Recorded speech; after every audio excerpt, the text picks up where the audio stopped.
Hola Santiago, bueno, gracias por aceptar la invitación que te hice. Eh, esto es como, esto es para hacerte una entrevista porque para completar el como trabajo de finalización de un curso de herpetología para curiosos. Y la idea era charlar con vos un poco sobre colecciones biológicas, como sos el administrador de las colecciones de la División de Herpetología eh, del Museo Bernardino Rivadavia, bueno, poder preguntarte algunas cuestiones relacionadas a esto. Hola Mauricio, bueno, muchas gracias por invitarme a participar de la entrevista. Sé que el curso para curiosos debe haber sido muy interesante. Me quedé con ganas de hacerlo en algún momento, si lo vuelven a repetir el año que viene, me gustaría anotarme. Sí, sí, estuvo muy Este, bueno.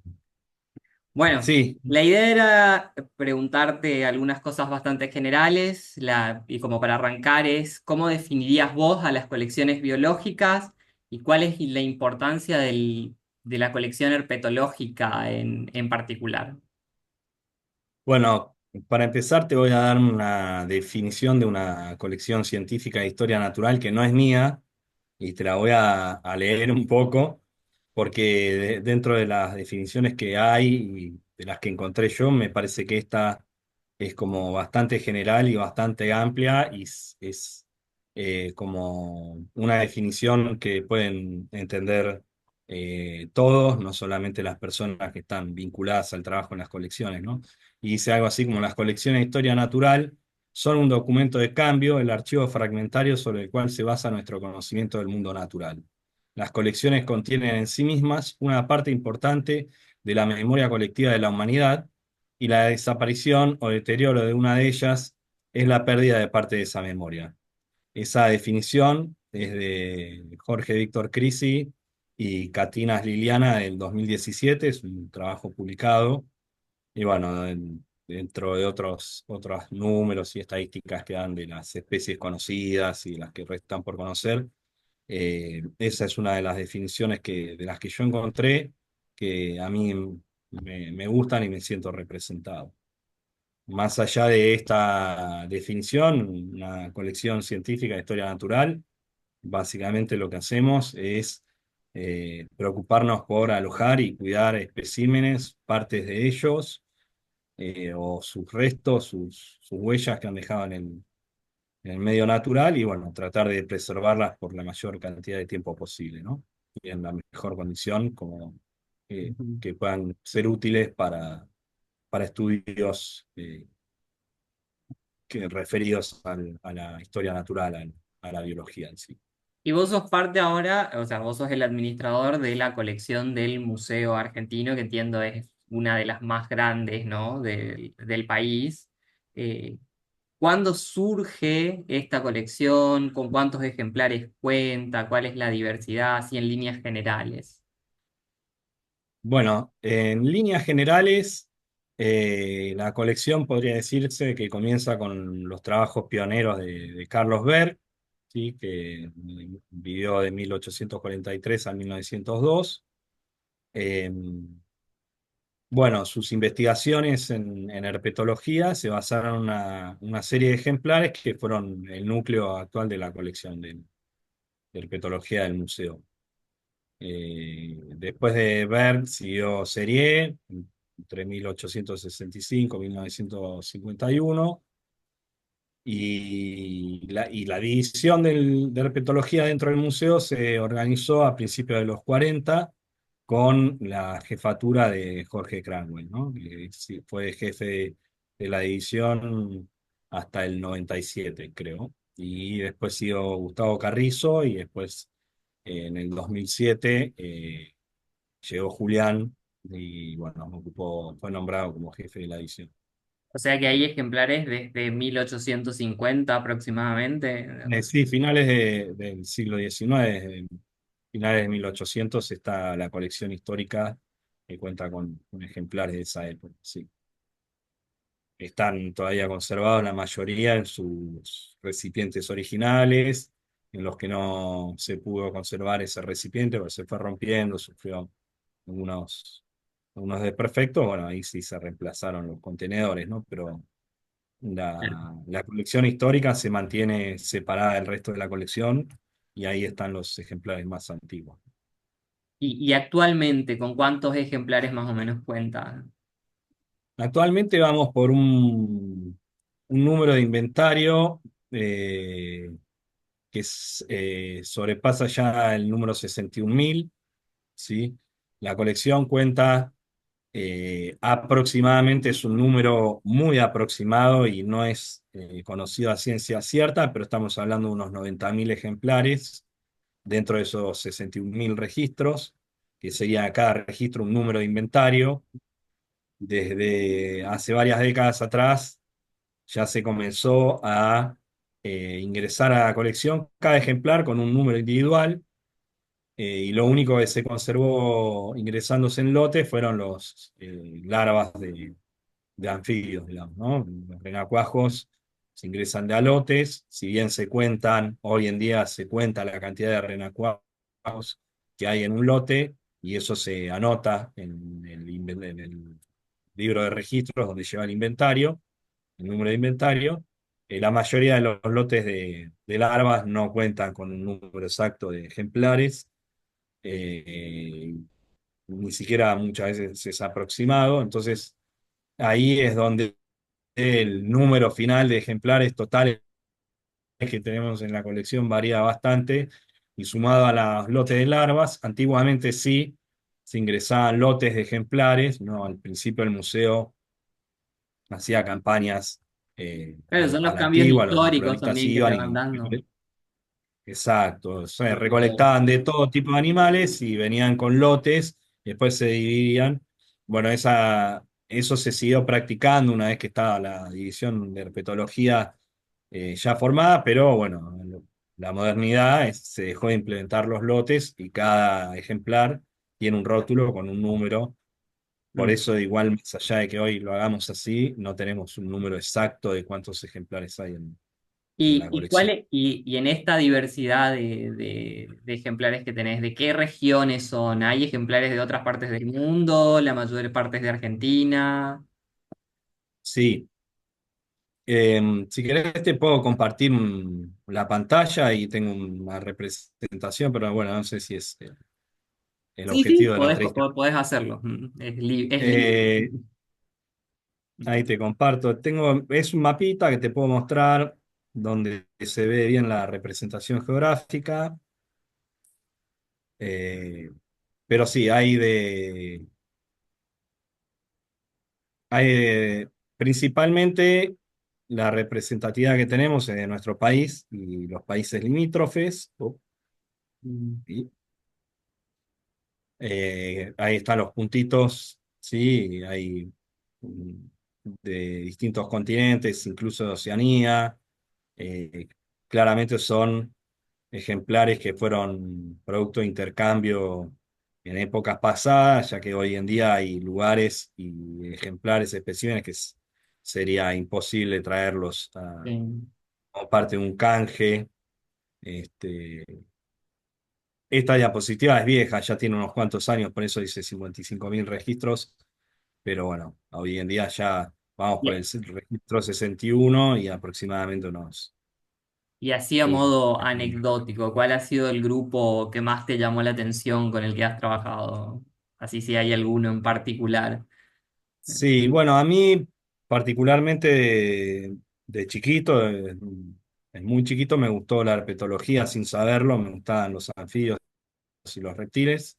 Siempre muy centrado mi interés en los reptiles principalmente, en las serpientes y bueno, en los saurios también. Eh, Tengo distintos grupos favoritos, digamos, pero serpientes y lagartos serían los grupos que más me interesan, con los que me resulta más fácil trabajar en la colección porque conozco más en detalle su taxonomía, entonces eso me permite poder tener buenas determinaciones de los especímenes que van llegando. Eh, Me permite, cuando voy al campo, poder trabajar y poder obtener buenas buenos muestreos, buenas colectas, pero en líneas generales me interesan todos los herpetozoos. Si tengo que decirte algunos son las serpientes y los lagartos, ¿no? En ese orden. Bueno, y contame, ¿qué particularidades crees que tiene la colección herpetológica del Museo Bernardino que pueda llegar a distinguirla de otras colecciones que existen actualmente? Bueno, Supongo que allá es la más antigua, ¿no? Supongo que es la más antigua, pero no lo sé. sí, es una de las más antiguas junto con la del Museo de la Plata.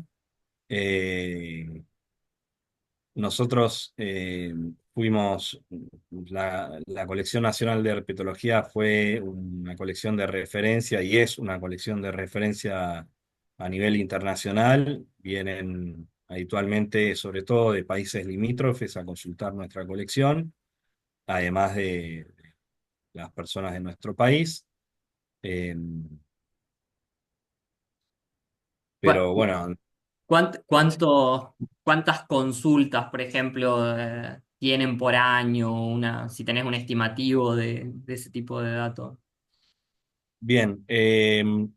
Hasta hace, bueno, previo a las grandes crisis, ya sea de pandemia o económicas, veníamos con un promedio de 25 visitantes al año, ¿sí? Y la duración de las visitas variaba de acuerdo al trabajo que realizan, pero siempre va entre un día y 15 días.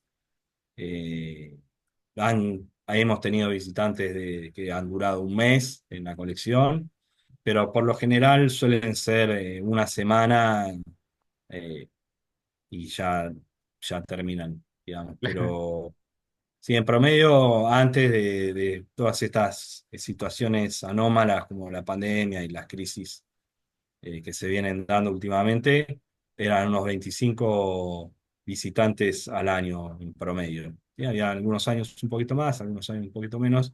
Y bueno, después de la pandemia y con las crisis económicas, donde la gente tiene menos posibilidad de viajar y de visitar la colección, básicamente por cuestiones económicas, se redujo considerablemente. Este año creo que ya estamos por finalizar el año y no llegamos a 10 visitas. Y ya que estamos hablando de crisis y demás, ¿cuáles son los desafíos que enfrenta en general el mantenimiento de la colección y los desafíos que enfrentás vos habitualmente en el trabajo del día a día, digamos? Bueno, son múltiples desafíos de diversa escala y naturaleza. Tenemos desafíos que venimos encarando a nivel histórico, como te mencionaba recién el tema de los lotes. Todavía tenemos ejemplares en lotes que tenemos que enumerar. Todavía encontramos ejemplares que hace unos 100 años que están en la colección y nunca fueron ingresados y aparecen sorpresivamente mezclados entre los especímenes. Eh, Después otros desafíos que tenemos siempre va a ser mejorar la infraestructura en donde se aloja la colección. Eso por cuestiones edilicias. El museo es un edificio antiguo de 1930 y pico, 1940, que se inauguró. Entonces tiene algunas cuestiones de mantenimiento edilicio de gran escala que hacen ciertas condiciones ambientales para controlarlas o para minimizar el impacto que puedan tener. Son desafíos realmente importantes, como el tema de la humedad, no tanto la temperatura, pero la humedad relativa en el ambiente por momentos se vuelve muy elevada y bueno, siempre es un desafío pensar cómo podemos solucionar eso. Después, desafíos diarios, cómo hacemos crecer la colección, en qué forma y bueno, la obtención de permisos de colecta, eh, la, la adquisición de fondos para ir al campo. eh, un desafío importantísimo es la formación de recursos humanos, ¿sí? Eh, Bueno, uno más o menos se ha formado en esto de las colecciones por el boca a boca, por lo que nos enseñaron las personas que sabían trabajar en colecciones, que nunca fueron muchas, siempre fueron bastante pocas. En mi caso tuve la suerte de conocer y contactarme con Gustavo Scrocchi en los congresos de herpetología de la AJA. Él fue siempre quien me guió y me ayudó muchísimo en todo lo que fue mi formación como un trabajador de las colecciones. Ya un poco más adelante eh, pude hacer pasantías con Sonia Kretschmar, quien fuera la administradora de la colección ahí de Fundación Miguel Lillo, eh, histórica administradora y no sé si tenía el grado de curadora de la colección. Todos la conocemos, bueno, has hecho el curso, seguramente la han nombrado, a ellos, tanto a Gustavo como a Sonia. Gustavo justo había participado en un curso de colecciones intensivo en el Smithsonian en Washington, así que venía con una información súper actualizada y con, bueno, toda una carrera de experiencia en el trabajo en las colecciones, como, tanto como cuidador de esas colecciones, como colector para esas colecciones, investigador, usuario. Entonces, siempre Claro. me basé en él, fue una persona que me ayudó mucho a crecer profesionalmente y bueno, los cursos, algunos que otros que he podido hacer, me han permitido ir formándome en esto de las colecciones que bueno, lamentablemente no hay una formación profesional, académica, que vos puedas decir, bueno, voy a estudiar esto para trabajar en las colecciones de historia natural. Eh, Cada día hay más tendencia a que haya cursos y talleres de formación, que está muy bueno. Y Claro, en bueno, pero general las colecciones inician con el interés de un investigador por responder alguna pregunta en particular y para sus investigaciones puntuales, pero después el mantenimiento y el cuidado y la preservación es eh, otra cuestión, ¿no? conservación preventiva y a largo plazo es un desafío en sí mismo, de tener que estar tratando de que algo que naturalmente se va a deteriorar lo haga en el proceso más lento posible. Eh, y bueno, entonces es un gran desafío conseguir gente interesada en esto, el mantenimiento de las colecciones. Eh, Nosotros tenemos una conexión bastante importante con los alumnos de la carrera de biología en la UBA. El jefe y curador de la colección, jefe de la edición y curador de la colección, Julián Faibovich, es docente en la universidad y entonces en los últimos años él lograba captar la atención de algunos alumnos y bueno, fueron viniendo como voluntarios a trabajar a la colección, a aprender.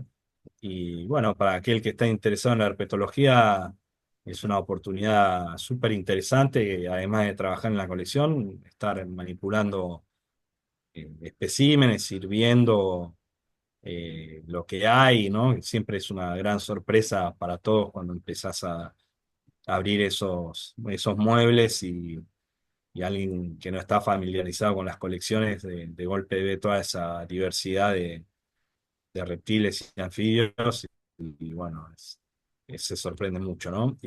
Pero bueno, por lo general son voluntarios y vienen cuando sus estudios se lo permiten. Algunos demuestran más interés que otros, algunos duran muy poco tiempo, otros han durado como voluntarios décadas. Bueno, yo fui voluntario aproximadamente 13 años en la edición, eh, y hemos tenido voluntarios que han pasado 10 años, después pasaron a ser CPA o becarios, doctorales, bueno, han emigrado a otras instituciones o se han dedicado a otras cosas, ¿no? Pero la formación de recursos humanos para el trabajo en las colecciones es uno de los desafíos más importantes que tenemos, no solamente en la edición de herpetología del MACNIC, sino creo que en todos lados, ¿no? En general, todos estamos al tanto, digamos, de los usos de la colección desde un punto de vista académico, como base para todos los estudios que son sistemáticos, evolutivos, eh, y demás, pero desde un punto de vista más social, o sea, además de que en el museo no se exponen claramente los ejemplares y hay exposiciones. ¿Cuál es la interacción que hay entre la sociedad y las colecciones? ¿Hay algún proyecto de extensión desde el área como para poder mostrar eh, y resaltar la importancia que tiene la conservación de las colecciones para la sociedad? Bueno, mira, nosotros en la edición no tenemos un proyecto definido sobre lo que vos me estás preguntando. Lo que sí hacemos, participamos en las actividades de divulgación general que organiza el museo. Tenemos dos al año que son fijas. Eh, una es la Noche de Brujas y la otra es la Noche de los Museos, en donde diversos grupos de personas del museo organizan mesas científicas y esas noches, por lo general, bueno, la Noche de los Museos es una sola, y la Noche de Brujas se venía haciendo dos veces, creo que este año fue una sola, pero bueno, ahí tratamos de llegarle más que nada. La Noche de Brujas, el público más infantil, igual viene toda la familia al museo. Son momentos en los que hay una gran concurrencia. El museo se llena durante varias horas a tope. Se ponen cupos incluso para la cantidad de gente que hay, porque bueno, es muchísima la gente que asiste. Y es ahí donde desarrollamos más que nada las actividades de divulgación, que no está tan dirigida al tema de las colecciones, sino a la herpetología en general, ¿no? Eh, bueno, después como que es una militancia del día a día, tratar de que la gente comprenda y entienda lo que uno hace cuando te preguntan cuál es tu trabajo. Indefectiblemente tenés que explicar qué es una colección y para qué le puede servir a esa persona que te está escuchando, digamos. Las Que preguntas bueno, en general encontrar... es ¿por qué guardas? ¿Para qué? ¿Con qué fin? Sí, Eh, claro, exacto. Y bueno, explicar eso es sencillo, pero es complejo al mismo tiempo para alguien que por ahí no tiene mucho que ver con la biología, ¿no? Explicarle que bueno, que es una herramienta que se utiliza como es una de las patas del método científico. El método científico, una de las claves es que los experimentos sean repetibles. Bueno, si no tuviésemos las colecciones biológicas, esos experimentos no podrían ser repetidos, entonces no estaríamos hablando de que estaríamos haciendo ciencia, estaríamos haciendo otro tipo de cosas. Eh, y y bueno, y hoy, básicamente con un poco con la definición que dimos al principio eh, de crisis y catinas, creo que ahí se explica bastante el porqué de las colecciones y qué es lo que le sirve a la humanidad de sí, esas sobre todo en un colecciones. momento como el que vivimos actualmente, de cambio climático, de crisis de biodiversidad, donde muchas especies se están extinguiendo, también las colecciones como un reflejo de la vida que ya no está, Sí, o que se está, o que está en peligro, digamos, pero por eso siempre me gustó la definición de catinas, ¿no? De crisis y catinas. Eh, Habla del conocimiento del mundo natural a grandes rasgos, ¿no? ¿Por qué sabemos lo que sabemos de la naturaleza? Y bueno, en gran parte, en gran medida, es gracias a estas colecciones de historia natural que son el testigo y el fundamento de tantas investigaciones que nos permiten hoy en día saber lo que sucede a nuestro alrededor en el mundo natural, ¿no? Y saber un poco también las limitaciones de lo que no sabemos, que es mucho más de lo es que mucho más de sabemos. lo que sabemos. Y creo que la herpetología es un ejemplo bastante notable porque todos conocen a las serpientes, todos conocen a las ranas, todos conocen a los lagartos, pero y a las tortugas y cocodrilos, ¿no? Para no dejar a nadie afuera. Eh, pero muy pocos lo conocen y muy poco se sabe de su biología y a dónde viven, y cómo viven, ¿no? Entonces, eh, eh, más allá de, porque por ahí también podemos ir a grupos que son mucho menos conocidos por la sociedad, que ni siquiera saben que existen, pero bueno, las víboras, ¿no? Que en líneas generales son animales que socialmente son muy conocidos, son muy temidos, en líneas generales son rechazados, eh, pero el conocimiento científico está en desarrollo y hay muchísimas cosas que hay que saber y conocer antes de que, bueno, siga cambiando el medio ambiente donde habitan y desaparezcan o nunca más podamos obtener esa información. Y bueno, parte de eso va a estar como testigo en estas colecciones que vienen funcionando hace muchos años. Bueno, Santiago, buenísimo. Muchísimas gracias por este tiempo. Y, y bueno, nada más que, que Bueno, decir. Mauricio, espero que te sea útil la entrevista. eh, y bueno, te felicito por haber participado de ese curso que me quedé con muchas ganas de hacer. Bueno, chao, Santiago. Gracias. Mauri, chao.